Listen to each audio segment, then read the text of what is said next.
What's your story? What story do you tell? Many people I meet don't tell stories. Not that they don't have a story to tell, it's just that they either don't know how to tell it or they don't even think they have one. So why tell a story in the first place? Because when people are choosing to work with you, they want to know about you. They don't need all the gritty details, but they do need to have a sense of who you are. I believe that telling your story reassures potential clients that they can trust you and work with you. What's more, it sets you apart from everybody else as an individual. It's one of the most important tools in your effective, authentic and ethical marketing toolbox.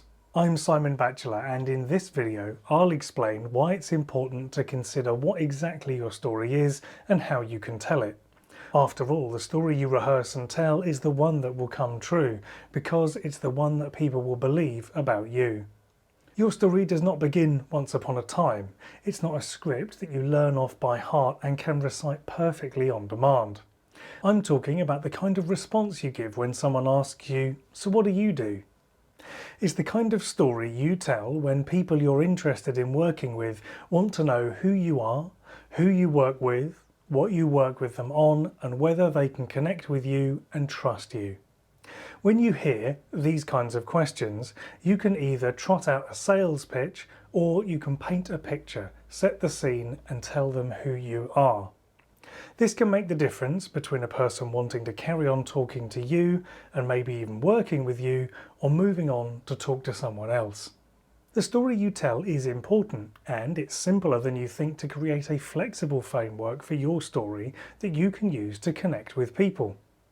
Telling your story is a matter of perspective.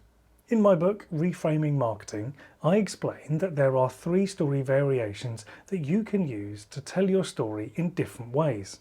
Let's look at a core theory of storytelling that underpins this thinking. Author Marshall Gantz created a simple way to look at the stories we tell from 3 perspectives. These perspectives help us to tell a complete story in different ways to people at different stages in their own journey. These 3 stories are: the story of self, which is your personal story. This is when you talk about your journey in relation to the journey your client is on. It's a chance to show that your story aligns with that of your client, that you have points of connection, similarity or shared experiences. It's not a sob story or a tale of woe is me, and it definitely isn't the whole history of you. The second story is the story of us, and this is often referred to as the business story. It's where you show that their story truly unfolds when you work together rather than alone. It's the things from your life that speak to the place where your client is now and where they want to be. What connected those points for you, and how does it make that same connection for them? The third story is the story of now, or the client story. And this is where you talk about why now is the time to start that journey and how you see the hurdles and obstacles stopping them. You talk about how you've been here before and how you made it to the end. This is where you reassure them that you will be there for them. You have the map, your compasses are pointing in the same direction, and you invite them to take the hardest step, the first one. This might all sound a bit abstract, and for a while I struggled to wrap my head around how to actually put fingers to keyboard and type out these stories. That is until I read Susan Payton's book, The Business of Stories. Susan has connected together the 3 stories you need to tell with some very familiar words to us: who, what and why. In her book she explains that between your personal story and your business story lies your why, which is the reason you do what you do. Between your business story and your client story lies your value. This is how you help your clients win. And between your personal story and your client story, you'll find your people, the ideal clients you feel passionately called to serve. Your story is a framework for productive conversations. Looking at your story from these perspectives, you'll have the answers that you need whoever you're telling your story to. None of these stories or perspectives is a scripted answer to the "what do you do" question, but combined together they form a more interesting answer than just simply saying "I'm a business coach" or "I'm in business consultancy." You can use snippets of each of the stories to articulate what you do, why you do it, and who you do it with, in a way that's interesting and thought-provoking. This will definitely be more interesting and engaging than the usual answer to a dull question at a networking event. Now you might be thinking, this sounds great, Simon, but I'm not a writer, so how do I write my story? Don't worry, you don't need to be a good writer. While writing your story is a task that needs thought and consideration, it's your story and you are the person who's best placed to write it and tell it. As for how to write your story, well, Susan Payton has written a whole book on the subject, The Business of Stories.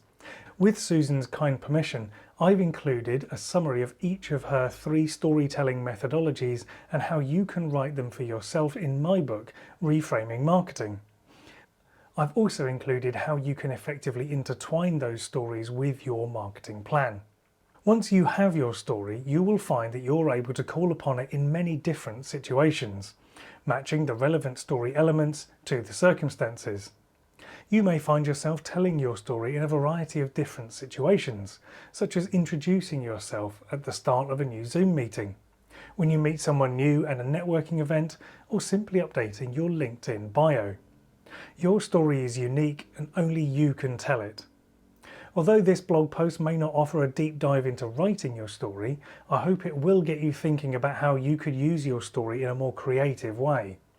I believe it will help you to have better conversations with the kind of people you really want to work with and connect with them in a way that inspires them. The key is to really know your own story. Tell it to yourself first and understand not only the different parts, but how those parts link and fit together. This builds confidence and in turn provokes inspiration. The first few times I found myself telling my story, I would surprise myself with the way I tweaked it in the moment, changing it as the words left my mouth.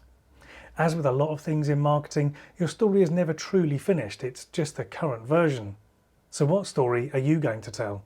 You can learn more about writing and telling your story and how your story can be part of a 3-step ethical and effective marketing plan in my book, Reframing Marketing. You can find out more about that book and order your copy at reframingmarketing.com. I'll see you in the next video.